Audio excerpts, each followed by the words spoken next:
Bonjour les enfants, nous voici dans la suite du cours pour préparer à l'évaluation de maths du premier contrôle CE2. Alors, on a vu comment on écrit les nombres ici, dans cette première vidéo, de 1 à 999. Passons maintenant aux unités. Alors,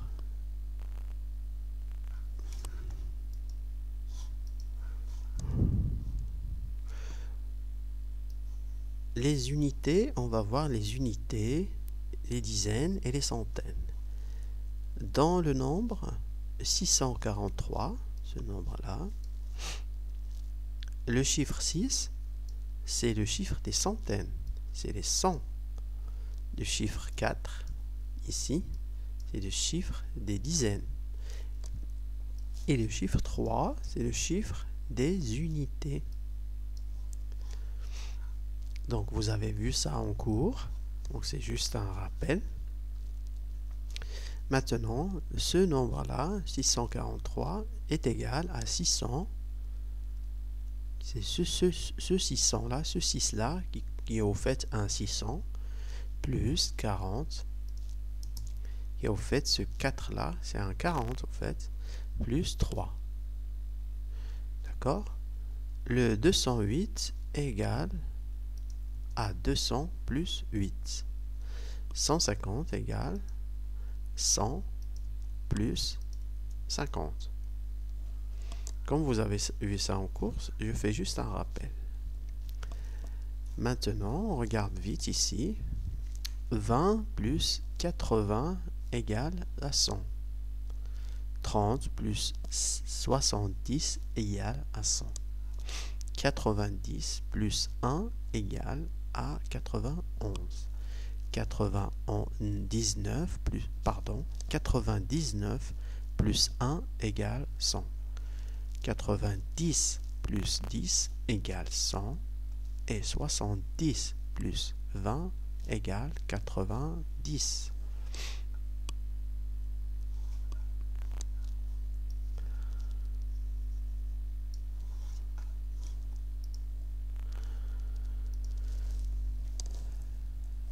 Nous allons passer aux unités. Non, on reste toujours dans les unités. Donc, quand on a une somme comme ici, on doit faire un calcul.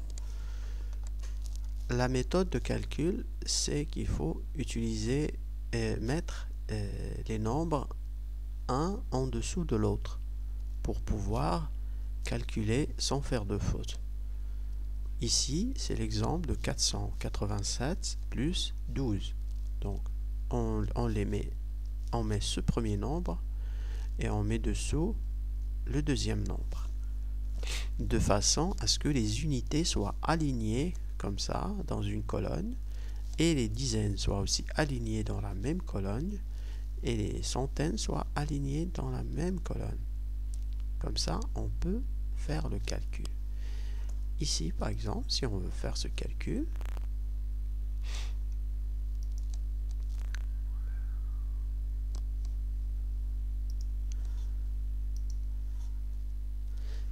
on fait comme ça, on fait 7 plus 2 égale 9.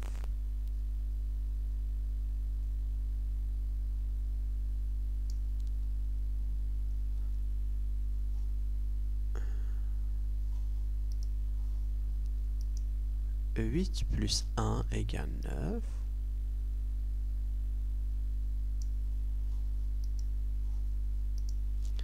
Et 4 plus, au fait rien, il n'y a rien ici, égale 4.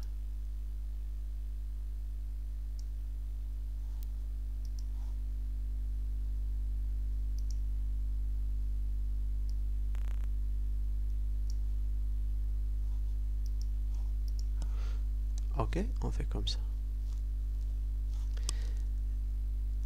Et pareil pour le reste. Donc 4 plus 5 égale aussi 9. Ensuite 1 plus 5 égale 6.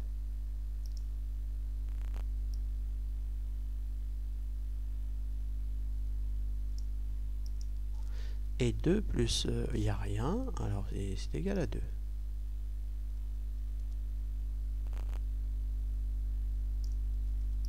D'accord? C'est comme ça qu'on fait. Je vous laisse faire le reste. Donc vous prenez une feuille de brouillon, un stylo, et vous recopiez toutes ces opérations. Vous mettez pause à la vidéo et puis vous commencez à faire ces calculs. D'accord, les enfants? C'est bien. On va continuer après. Et une fois que vous avez fait tous ces calculs, vous pouvez repartir avec la vidéo. D'accord? Là, on va voir comment on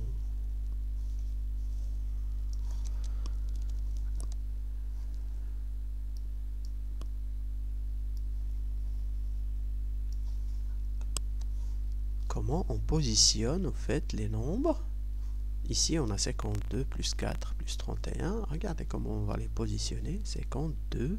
On met les unités sous les unités et les dizaines sous les dizaines. 52, voilà notre 4 ici. Et voilà notre 31 ici. Et on commence à ajouter, à additionner cette colonne et on met ici. Après, on additionne ce qui est dans cette colonne et on le met là. Ici, 2 plus 4, c'est 6, plus 1, c'est 7. Ici, 5. Pardon, 5 plus 3, c'est 8.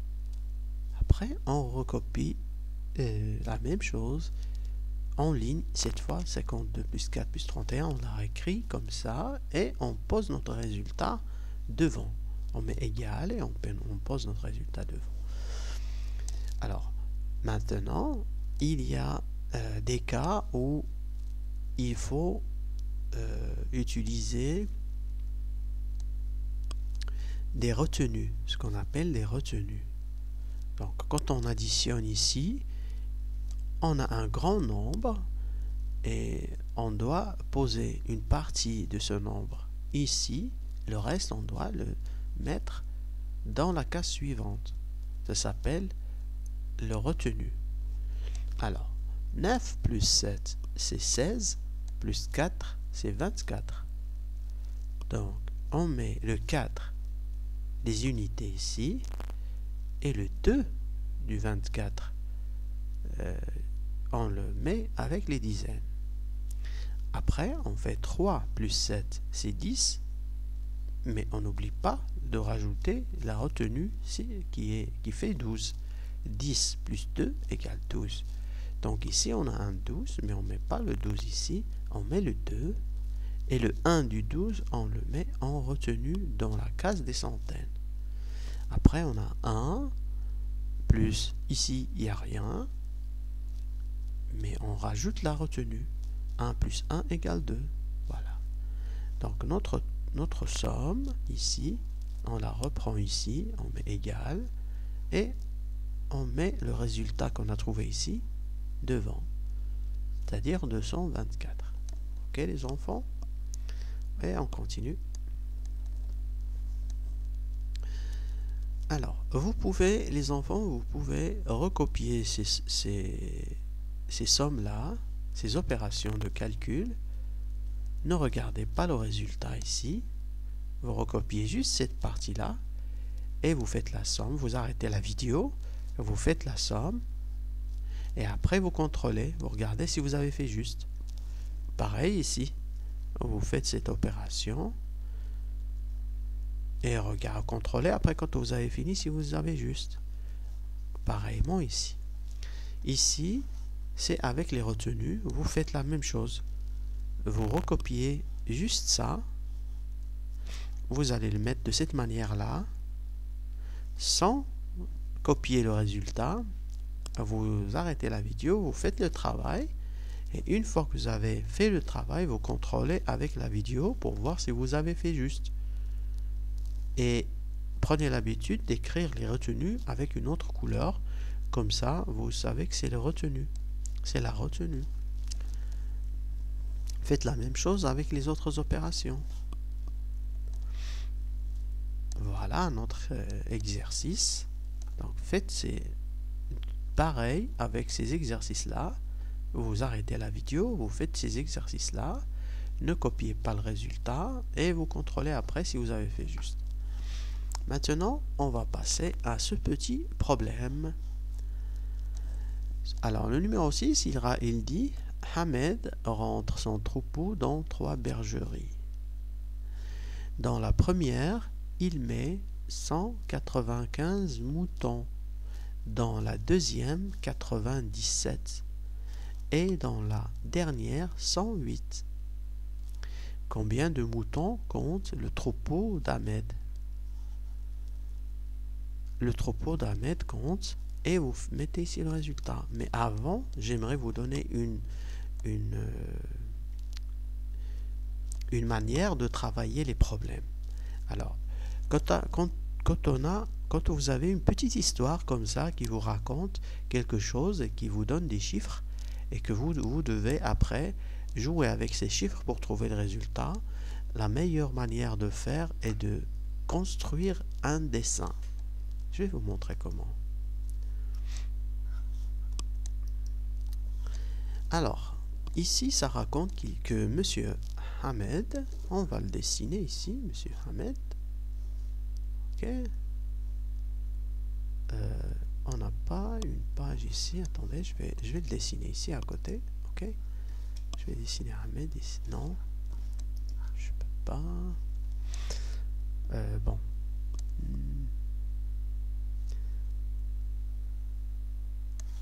Je vais voir si je peux ouvrir un nouveau. Non. Ok. C'est pas grave, on va le faire ici tout petit. Mais on va agrandir la page. Voilà, on va agrandir la page pour que je puisse faire le dessin.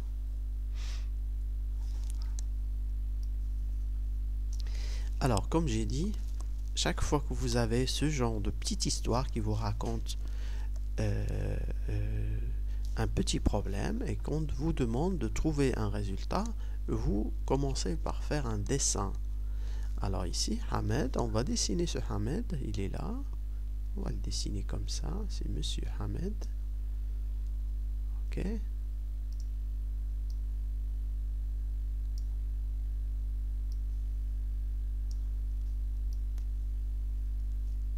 C'est lui Hamed, le berger. On va lui faire son bâton de berger avec une autre couleur. On va le faire brun comme ça. Voilà le bâton du berger. D'accord. On va lui faire son petit chapeau.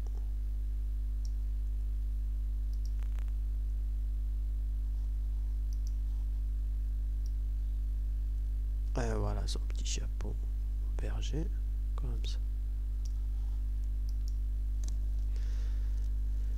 Alors, le berger, attendez, je vais changer aussi de couleur ici. Le berger, et ici ça raconte Hamed rentre son troupeau dans 3 bergeries. Alors, il y a 3 bergeries. On va dessiner les bergeries. Une bergerie. La bergerie, c'est là où on met les animaux. Voilà notre première bergerie. Voilà notre deuxième bergerie. Hop.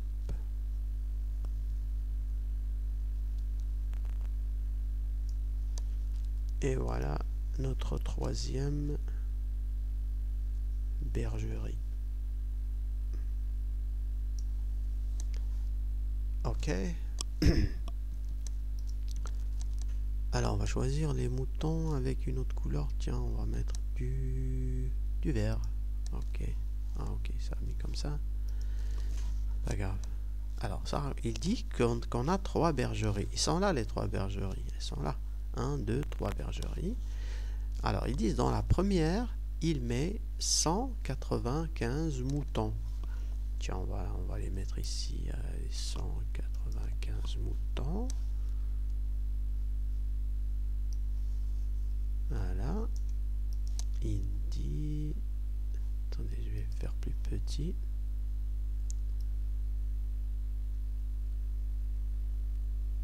Encore.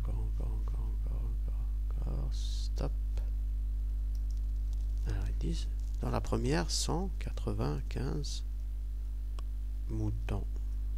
Ok. On va les mettre là. 195 moutons. C'est cela. 195 moutons. Dans la deuxième, il a, dans la deuxième, 97 moutons. On va mettre ici 97 moutons. D'accord. Et dans la dernière bergerie, il a 108 moutons.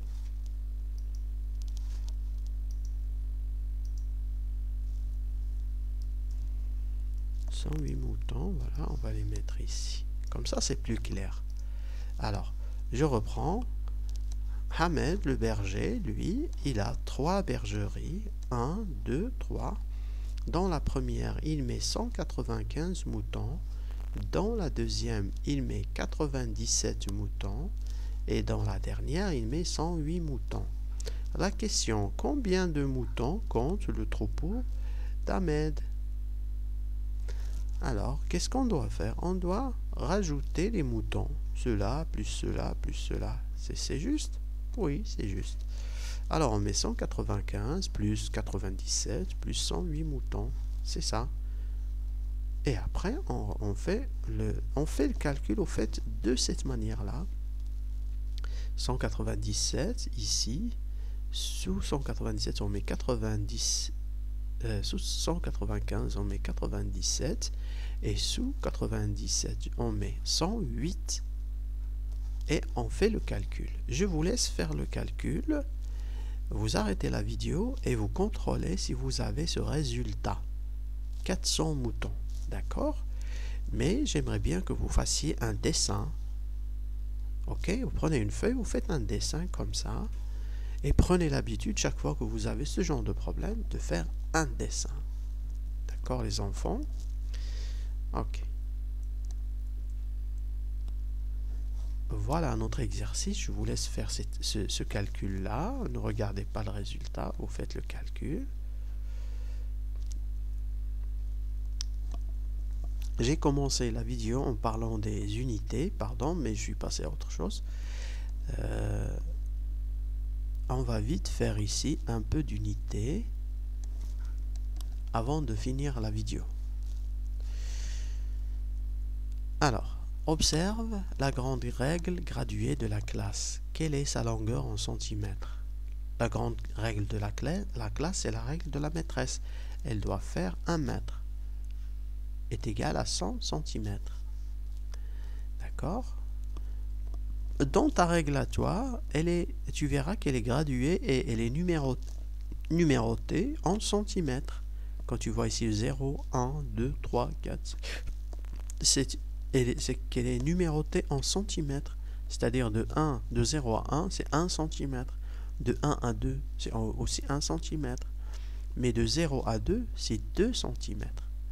Et quand on veut calculer, mesurer une ligne qui est dessinée, on doit mettre le 0 sur le début de la ligne. Ici, la fille n'a pas mis le 0 sur le début de la ligne. Donc elle n'aura pas la bonne longueur. Cette fille-là, pareil, elle n'a pas mis la règle, le 0 de la règle au début de la ligne. D'accord? Mais lui, le petit garçon, il a fait juste. Il a mis le 0 de la règle sur le début de la ligne. Le premier point. D'accord? Alors, ici, on dit... On vous demande de mesurer cette distance-là. Mais bon, ça, vous ne pouvez pas faire avec votre écran. Mais ça donne 1 décimètre qui est égal à 10 cm. D'accord? Alors, je pense que je vais faire une vidéo après pour les unités parce que j'ai fait un peu trop long. Et je vous dis à une prochaine.